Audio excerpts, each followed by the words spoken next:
Viva Las Vegas. How I wish that there were Il n'a pas pour essayer de dépenser l'argent de Télématin, qui n'en a plus d'ailleurs, mais pour tester son niveau en mathématiques. Alors pour conjuguer tout ça, hop, hop, hop, vous allez au Palais de la Découverte et c'est une exposition. Qui s'appelle et qui s'intitule « Faites vos jeux ». Alors, c'est très intéressant parce que dans l'histoire des mathématiques, finalement, le hasard, on ne s'y intéresse que très très récemment.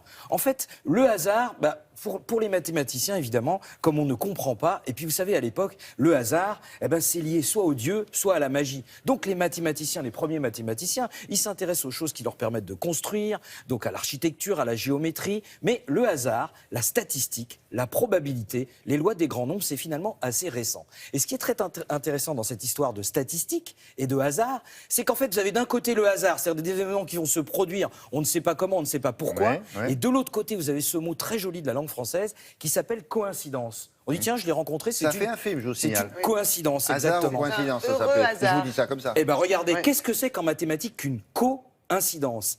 Coïncidence, ça veut dire avoir le même angle. Coïncidence. Et donc, lorsque vous avez une figure géométrique qui a le même angle qu'une autre figure géométrique, vous les superposez et ce sont les mêmes figures géométriques. Comme quoi, en fait, la coïncidence, ce n'est pas du tout un hasard, c'est un hasard prévu. Alors, vous me dites, bon, c'est bien gentil, ce sont des théories, comment est-ce qu'on les expérimente? Parce qu'au Palais de la Découverte, on y va et on expérimente les choses. Ce ne sont pas des mathématiques qui sont comme ça écrites au tableau avec des équations. Eh bien, c'est très simple, vous allez aller jouer au casino, jouer au flipper et bien entendu, on l'a réalisé pour vous. Faites vos jeux. Comment apprendre les mathématiques tout en s'amusant? Eh bien, c'est très simple. On va commencer par jouer à la roulette. Ben, vous vous dites qu'il y a autant de probabilités que la boule, elle tombe sur noir pair ou sur noir impair. Eh bien, pas du tout. Il y a 10 cases noir pair et que 8 cases noir impair. Donc, si vous mettez noir pair, vous aurez plus de chance que si vous mettez noir impair. Démonstration. Attention. Double zéro. Ben, double zéro, c'est tout pour le casino. Et puis, il y a la théorie du chaos. Vous savez, le petit battement d'aile de papillon qui provoque des tornades? Et bien ici, c'est illustré par un flipper. Vous lancez la boule, toujours de la même manière, à fond. Et alors, un coup, elle va tomber à gauche, je refais le lancer à fond une deuxième fois, et là, allez savoir pourquoi, elle arrive de l'autre côté, à droite. Alors ça, c'est la théorie du chaos. La destination finale, finalement, est imprévisible. Voilà. Et c'est d'ailleurs l'intérêt du flipper. Sinon, on ne jouerait pas si on pouvait tout prévoir. Allez, après, bon, vous pouvez faire ça. Voilà. Bon, c'est pas très mathématique, ça. Hein. Mais bon, ça s'est vu. Hein.